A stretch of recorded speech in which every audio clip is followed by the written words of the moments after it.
Welcome back to WyrdPulse, March 7, 2025, 12:10 p.m. India time. We are talking feedback. Yes, Sven, please continue.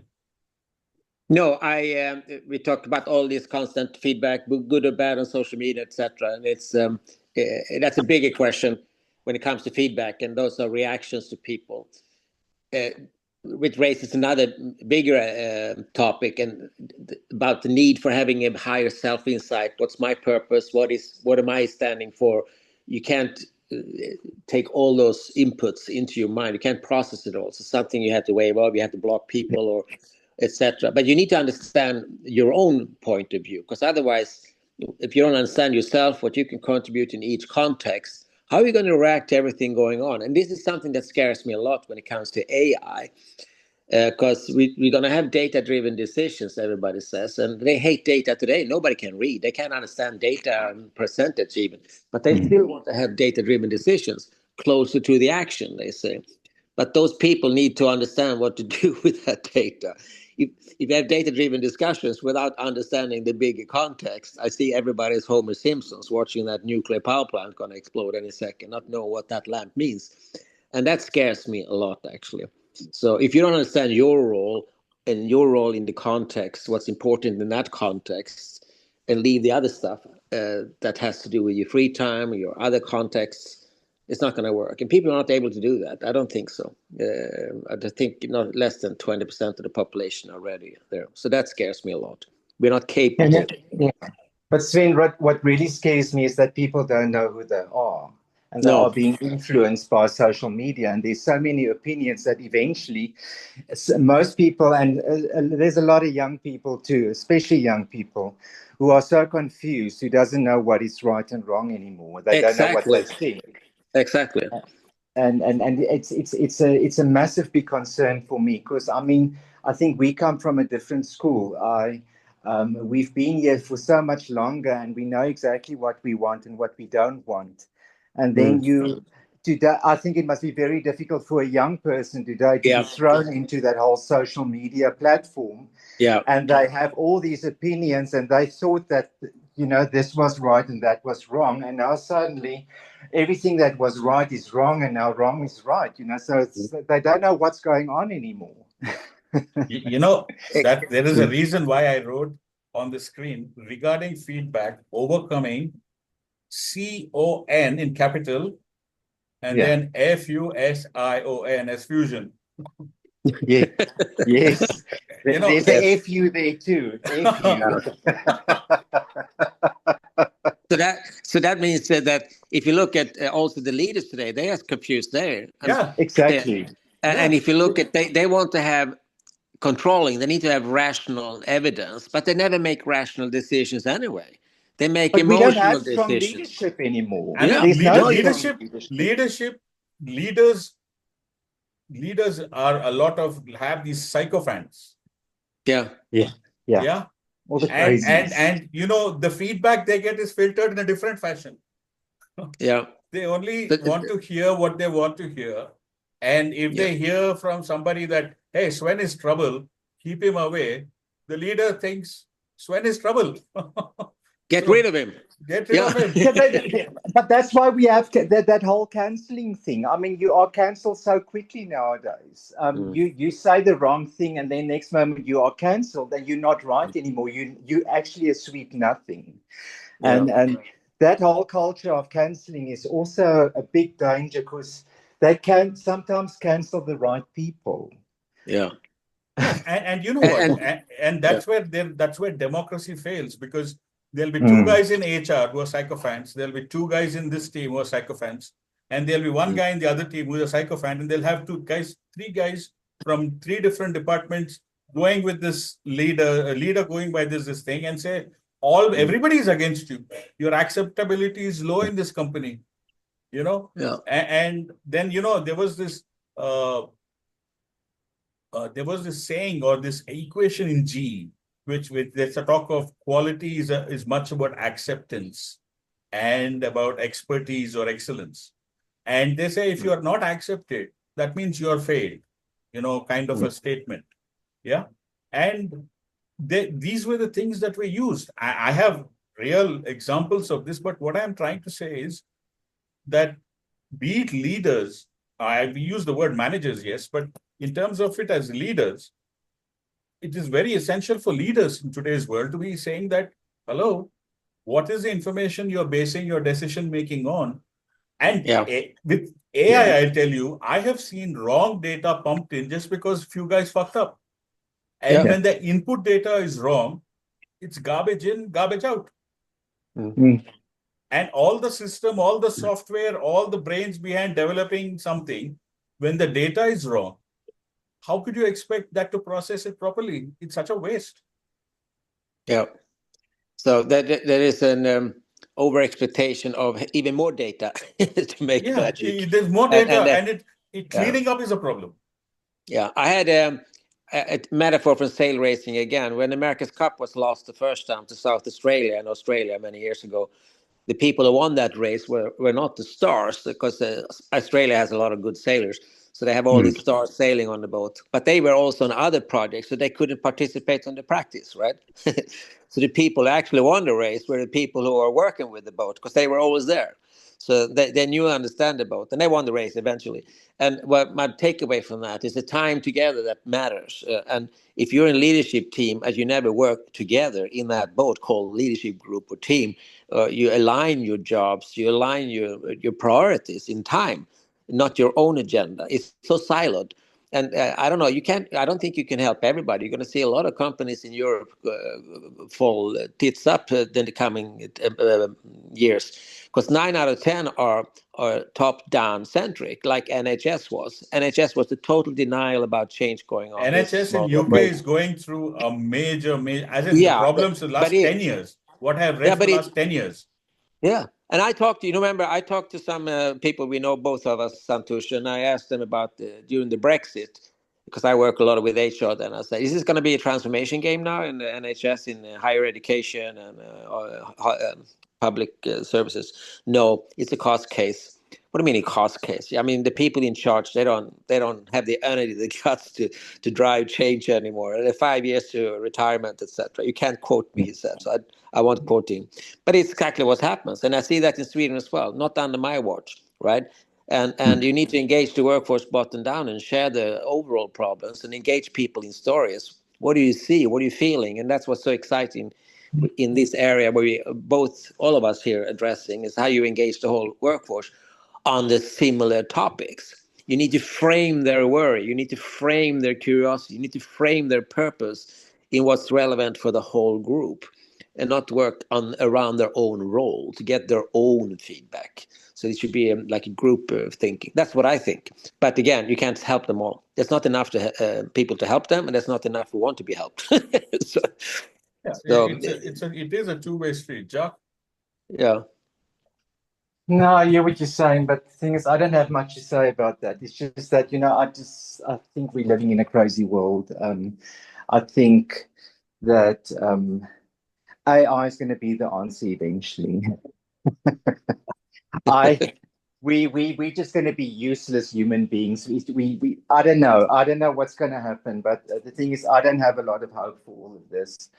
I just see us going on a downward spiral. But I mean, I'm going to not lose hope. I'm going to sit here with my happy face and go down the downward spiral. No, but you need to have I think you can have hope, because I'm on the opposite. I see so much potential. People say, "Oh, there's nothing I also see the potential. I see it, but there's a lot of I just think that the whole human race is going to become obsolete eventually. I mean, we're going to need a few of them to run the whole system, and that's it. And what are we going to do with the rest of them? That's what we need to reconnect. What makes us uniquely human, right? There is an opportunity. If what I am saying is an opportunity, because TCS, yeah, me too. TCS CEO in India, Tata Consultancy Services, they employ up to apparently 300,000 plus people globally. Their CEO says customer support jobs are ending thanks to AI. Yeah. And there's a whole list of it about what's happening and how customer support jobs are ending. So it's like a big end to call centers. Now, if you want to even try to, raise a complaint, you didn't get something delivered on Uber Eats or Zomato in India or whatever, if you have food delivery, that doesn't happen. Once upon a time, you could go out and chat with a human. Now you don't chat with a human, you chat with a bot. Yes. Customer, and before there was a time when a customer complained, there were 3-4 humans sitting together, getting into the system and analyzing where they screwed up. But today, there is no such customer complaint resolution procedure. There is no feedback about what went wrong back to a customer. They said, you can give a rating or fuck off. They don't care because they're dealing in the business of millions. 1 or 2 wrong ratings, they don't care in the mathematics of customer experience. So customer support jobs are going. So what happens is, even the guys who are writing artificial content, their jobs are going. Because anybody can put in a topic and get an article from this thing. There is no originality left in content. Yeah. So the huge opportunity is, what I think the opportunity exists is about people who will be able to stay or get their nose above AI and stay above it. To be able to say that we are able to recognize what is wrong and use human real intelligence. And say that I can keep my nose above this water of AI, otherwise I'm drowning. I will become irrelevant in my career. Yeah, but then you need to reconnect what makes us uniquely human, like the compassion part and the curiosity part and the excitement part of doing things physically. I mean, most of the stuff we do in these world is totally meaningless, right? And you take a gun, for instance. We value the gun because that's power, but a gun itself is kind of worthless, and it financed the whole business system. But if you put more exactly the same value in other stuff, whatever that would be, let's say climate, is even more costly than doing the climate actions.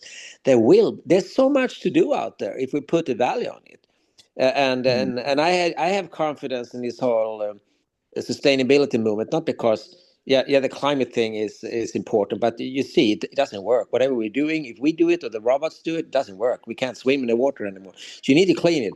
We need to talk to the animals. We need to use AI to talk to the animals and understand what they need or whatever. There's so much to do, but that's the problem is people are so disconnected with themselves. The value to cry, to laugh, to hug people, to to express. show to express, yes. So to be emotional. If we can't do that, then I think we're screwed. But what are the robots going to do when all the people are getting fat and die of a heart attack? I mean, that's not a business model. So then I say that with crime as well. I mean, if you're going to be a criminal, you need to have enough people that you can do crimes against. Otherwise, there's no way of making money. So it's there needs to be balance in the system. So let's keep hopeful potential. When you talk to people, they want to do so. They want to sing. Who want to watch the robots sing and dance and do America's Got Talent? 600 volts. Like, oh, I thought that robots were better than the other one. So no. So I think, what is the choice to not be hopeful? You might as well cut your throat, right? So it's you need to be hopeful and see the potential. Otherwise, what's the point? It's a little positivity here. I think we owe that to the next generation to show positivity. Well, that's the reason I'm saying about the second segment. The second segment is minimizing distraction. That's what you see on the screen. Yeah. So you get all this feedback from whatever you're doing. You accept, you reject, whatever you are, whatever you do, you always get feedback. So sometimes it's criticism that's also feeding you back. So I'm saying, from the distraction, you gain traction.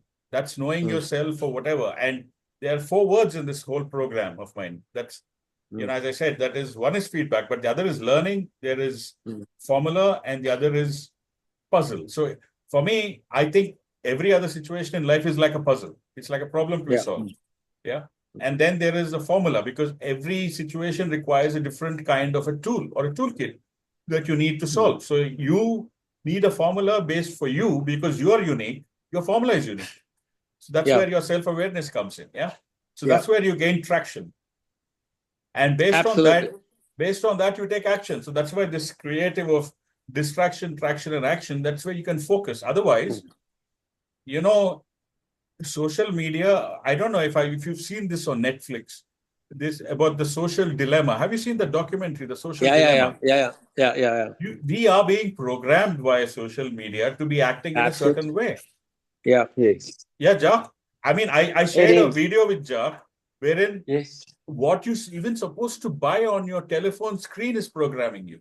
Your voice piece is actually tracking what you're talking and will share those articles to you. So you're being programmed. You're being influenced. Well, even coaching is influence. So yes, but I'm saying the source of influence, I'm at subconscious level, I mean, about how social media companies have taken this use of cognitive bias. But you're also being prepared for what, for the future, for what's coming and where you're going to go to. I mean, that's very important. The thing is, I am very optimistic about everything. I've always been very optimistic. I always see the light in everything. Even if something really bad has happened to you, I always see the lesson that you can learn from that. The understanding you can have of a situation. If it was that bad, you understand it if somebody else speaks to you about it and you know exactly what it's all about. Your experience might not be the same, but you have a vague idea of what that person might have gone through. So it's the same with what's happening on social media. There's a lot of preparation that's being done for us to face the future. That's how I see it. And so social media isn't that really that bad. It's just that some people are completely swept away and they are not who they're supposed to be anymore. That is the issue that I have with that. Yeah. I like to take note of what's going on, of other opinions, because I mean it's so important to know that there are opinions that's not the same as yours. That there's a completely different opinion from yours that you always thought, no, this is not right, but then suddenly you see where the opinion comes from, especially if that person explains it, and then you understand why that person has that opinion. So social media isn't a bad thing. The whole world is not a bad place at all. No. I think we are learning so much now than we've learned 50 years ago. I mean, we know so much more than we have known. And I see it as a positive thing. Yeah. I think there have been significant shifts. Now, in the 90s, the shift was internet. In 2000 to 2010, the second big shift was Twitter and Facebook. 2010 to 20, it was AI. That is number 3. Yeah. Okay. Yeah. And 2020 and after, it's COVID. Yeah. These are those I see it as surveillance. Yeah. These are the 4, I would call them special events. Yeah. These are the 4 special events that influence what you just said about learning 50 years back and now. But I think because of these 4 special events, the idea of career, the way work is done, we are bye-bye to industrial revolution now. There was a time when working in a factory making cars was a big thing. Yeah. But now somebody can just, with a laptop, a smartphone, and an internet connection, can be doing business from home. Yeah. So there's a shift in the way there is learning. There's a shift in the way people are working. There's a shift in human well-being overall. Yeah, I think the world has become a much smaller place. It's become more accessible for everyone. I mean, many years ago, you had to plan to go somewhere to see the place. I mean, there was no internet to see what India looks like. I mean, you had to go on your holiday and you couldn't see the whole of India. You couldn't experience the whole thing. But nowadays, you press a few buttons and within a few hours, you know everything about something, or about a country, for instance. So the world has become a much easier place, a smaller place. We have so much more knowledge than we used to have.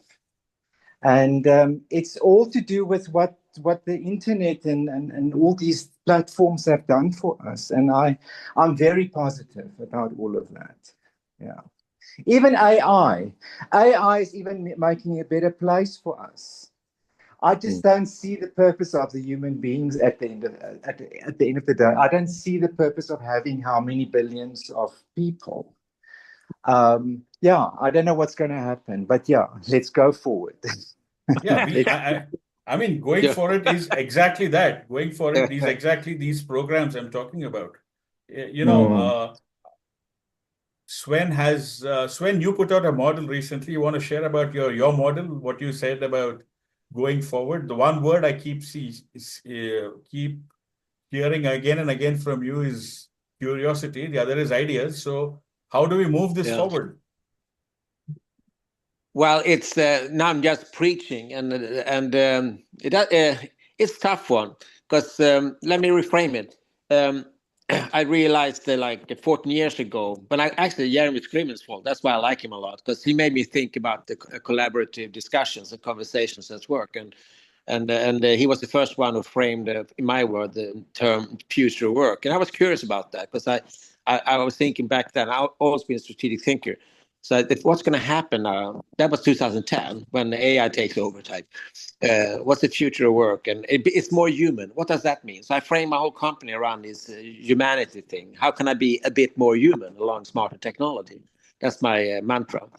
And I do that by exploring the potential in the existing organization, not something you need to build. People have so much energy that they can use. But the more I talk about this, it comes back to curiosity and reflection.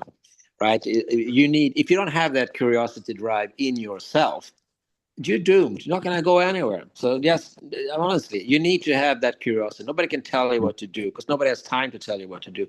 You need to drive yourself out of curiosity. How can I get better? What am I good at? And it's a little tiring to tell these things to people who don't want to change, right? So and there's no specific customer to that. So how do I market my services? Again, there's not a role. There's not any type of person who runs this on a corporate level. It could be anyone. It could be product manager. It could be an in-source consultant. So you need to seek people with the right attitude and then build from there. So it's a big topic. I have a big, profound ecosystem value proposition, Santosh, but it comes back to curiosity. That's the first step. If there's no curiosity, there's no hope. Seriously, it's I'm very tough on that one, and doesn't mean that my curiosity is relevant because I need to frame my curiosity. So that's why I believe in this. If you were at NHS 10 years ago, and you would say, "Oh, hey guys, I think our institutional setup is not going to work in the future. We're too dependent on doctors from Warsaw or whatever." Like, what do you think? What is the biggest problem you have? And engage people using AI, collect all their wisdom stories and some factual numbers that you can measure, etc., and then build a case on that. AI can help us in that discussion. And like now in Europe, AI, Gallup wrote a story about the AI roadmap development in Europe that we will lag in the US, as if that was bad, right? And that's because to avoid a dot-com boom again in the AI bubble is going to burst. That's what I think is going to happen. That's the reason why Warren Buffett is so liquid right now. But that's another topic. So, and I didn't like that report from Gallup because they about the organizations. Why the hell did they write something about AI investment? So I felt that report was bought. But what they said was very scary. The reason why Europe do not have a good AI roadmap is they don't have the capability to discuss what they're going to use AI for. And for me, that insight was, okay, if you can't have an AI roadmap because you can't talk to your employees what matters, then we're really screwed because then you can't talk about any systemic change in Europe. Same day that report came, I'm soon going to end here, the Swedish state delivered the AI roadmap, and it's going to take 4 years exactly. It's going to cost exactly $2 billion to do. Why does it cost anything if it's so good? It should be self-financed, right? And it was... And the roadmap was done by some white middle-aged men who's going to do this until they retire. They haven't consulted anyone. So this is a good example of things going astray. So you need to engage people. You need to find the people who care and build upon that. You don't need to influence everyone. You need to influence at least 20% of people who control the other 20% of the system. And suddenly the numbers are easily. And I think you can easily convince 10%, but not 20. That's going to be a tough one. So that's where I am. Sound a little fluffy, but it's very hard for me to get real engagement based on that. But what I'm doing in my engagement, I do these collaborative conversations. And the funny thing, when you do that with people, they get so positive. They open up. And there was one girl in Finland I talked to. I asked a question about a reflection session. So, what do you think? How are we going to improve this? And she said something. Wow, but that's a brilliant idea, I said. Why haven't you said that before? Nobody ever asked me, she said. I didn't know it was relevant. And now she's a star, and she opened up, right? So, no, I'm sorry. There was no red thread here. That was clear. But as response to you, what I'm doing, that's what I'm doing. I try to put this on the agenda to take your biggest topics in the company, engage the workforce in your company or your division or a unit or a team, and start from there. So you can't do everything at once. Start somewhere. Plant seeds in every company. Sorry, that was a little preachy. But the curiosity is the fuel, and reflection is the engine. So. Yeah, that's very interesting. But there are a couple of other words that I picked up. You said collaborative, and from an AI perspective, I think the one word is which I don't think is getting discussed much or properly understood as a word is control.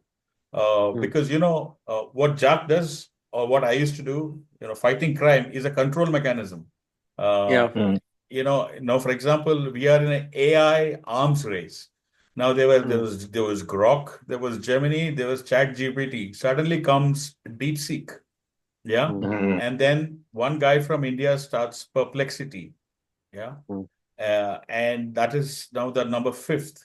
So like this, now everybody is going crazy about AI, and when you get into this kind of an arms race, what happens is, I'm not talking about an Oppenheimer phenomenon here that people will race to make the next nuclear bomb, but that's what's happening in this race. Everybody wants to get ahead of it, where I feel they will lose control or the lack of control, that they will go to any length to try and succeed without those values, without those ethics.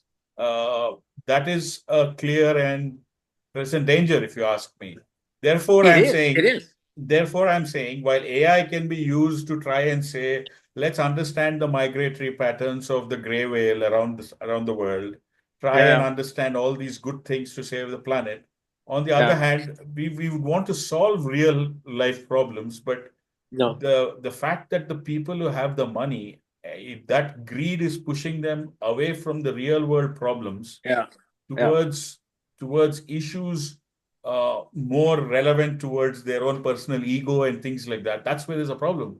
And that's where I think there should be, there is a need for raising consciousness. That's why I see, when you say future of work, Sven, I think that if you say, where is Jeremy? I think we have to rekindle that. We should start having those meetings again. We should try and raise the consciousness of the world to say that, listen, this is what you can learn from experience, and this is what you can, and there are people to help. But this is very important, because what we're doing now, we end up talking about AI, right?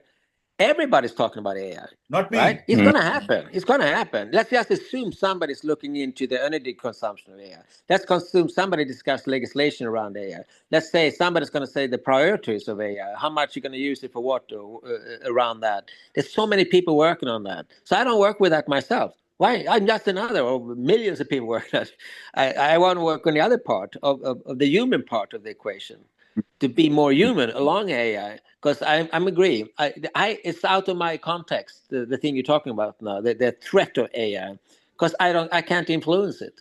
I'm too late in that discussion. I can use AI. No, I'm saying you cannot do anything, but you can start small.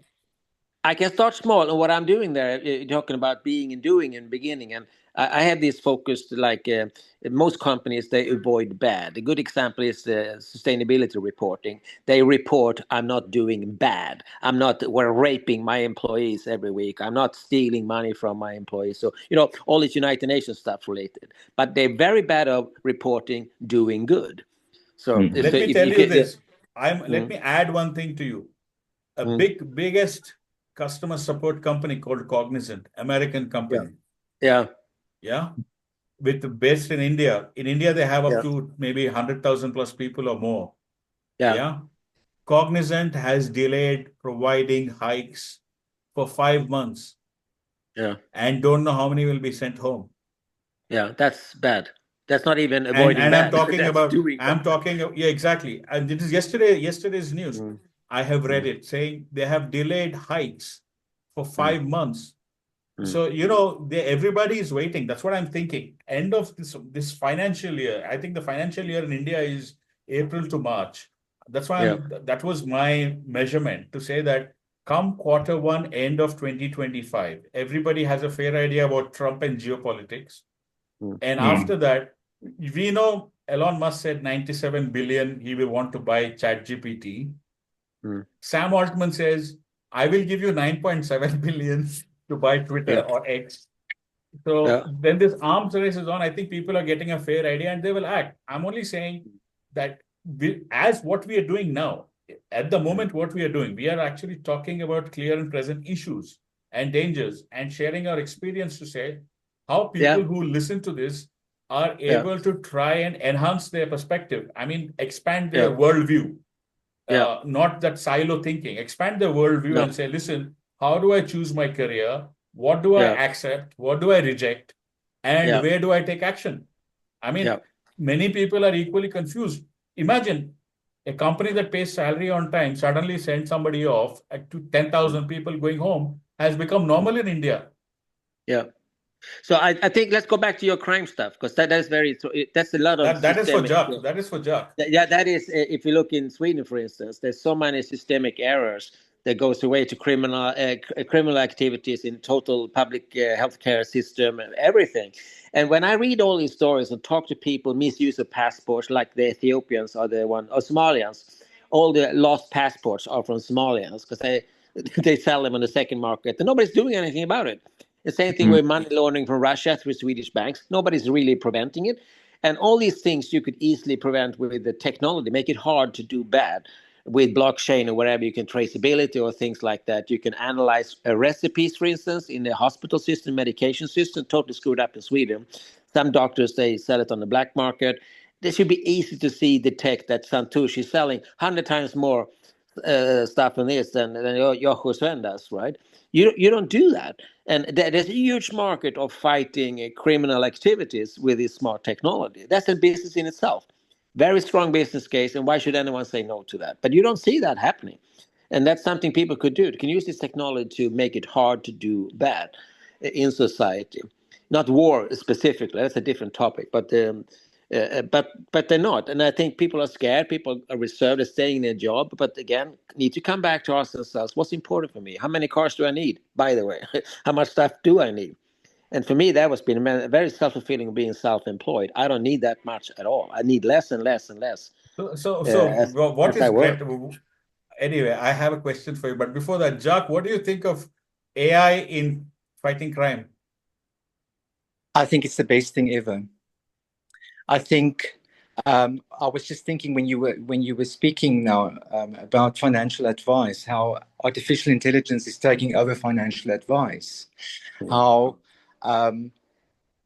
AI, and I have more trust in AI because AI can do a proper needs analysis for each person, because you feed them with the information that what you can afford, how much you can lose, the risk factor, all those things. So AI takes that into consideration and gives you the best financial advice that you can possibly get, because the human factor needs to keep trend with what's going on in the whole world. Yeah. You can't just read the South African newspaper and think, well, this is it. You've got to read the New York Times and everywhere, all over the world. You've got to keep abreast of what's going on in the world. So AI all the information is just fed into that system, and AI can give you that information or that advice immediately, and it can give you the best advice. So we're cutting out on financial advisors, which is a bad thing for the human race in that side, but also a good thing for the humans who want to invest. You understand what I'm saying?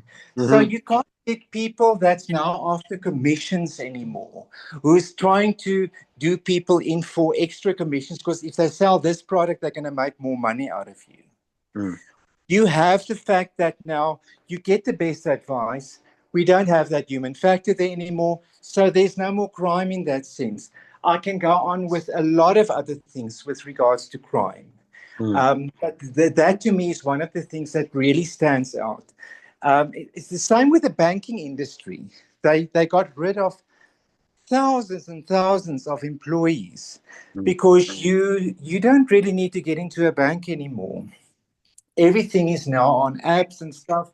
It's still the old people who are going into the banks. Mm. But you don't see these queues at the banks anymore. You don't see people drawing money anymore. I mean, that alone, especially in South Africa, if you stood in a queue and you draw money, people come and they rob you. They don't have to rob you anymore. No, You exactly. there's so many. It's got a massive big ripple effect on crime, and taking the crime factor out of, especially here in South Africa, because there's a lot of crime here. So yes, I see it as a very positive thing. But yeah, that's how I see it. No, I agree. I agree totally with you. And I'm just so the more I dig into this, because I collect systemic dysfunctionalities. That's my Yeah. that's my curiosity, and see can I work with this? And misuse of the public welfare systems, for instance, it's a huge one. Every time you get some kind of subsidization or payment for anything, or there's a lot of musky thing going around there, and you can actually free up money You for said doing musky better thing. Is that education. Elon Musky thing? Yeah, exactly. That was a pun intended, but it's that's a let's not let's leave him aside. But I agree with you. There's so many good ways of using these AI for something really relevant. That's why I was But so sad to see this top-down AI roadmap from the Swedish state, from these old men. They had no real problems. They have invented problems. Just like Gallup said, they are incapable of creating a relevant AI roadmap. So I was bidding on one of the biggest hospitals here in Sweden is going to have an AI roadmap last spring. And it was McKinsey had done the research, and it was McKinsey who was bidding on his own proposal, and we were the Swedish alternative. Of course, we were too small. We expected to I get tagged 5%. you on an article on LinkedIn on Yeah. how the consultants were used to try and alter public opinion regarding DEI. Did you read that? This was horrendous, because this hospital, it took McKinsey, and they hired the procurement officer from the hospital, became a McKinsey, but there were no relevant business cases in there. So I talked to some doctors I know who work there. There's an AI roadmap for these hospitals. So no, I had no idea. So if you were a doctor, or if you used say, so what would you need for it? Well, I need it for administration and for recipe management. They were not even on the roadmap. Right. Mm-hmm. So again, the whole procurement process run by idiots, let's say that, and the people like McKinsey, they're actually criminals, because they are actually just telling this was good in South Africa or India. Doesn't make sense. It makes sense here, right? So it's sorry, a long elaboration again, but I see a lot of positive things you can use with AI. But Sven, there's one concern though, and I saw that in the last 2 weeks, that cybercrime is escalating. There's a massive big surge in that. How they and just a quick interjection, Jacques. Sorry, if we disconnect, log back in. Yeah.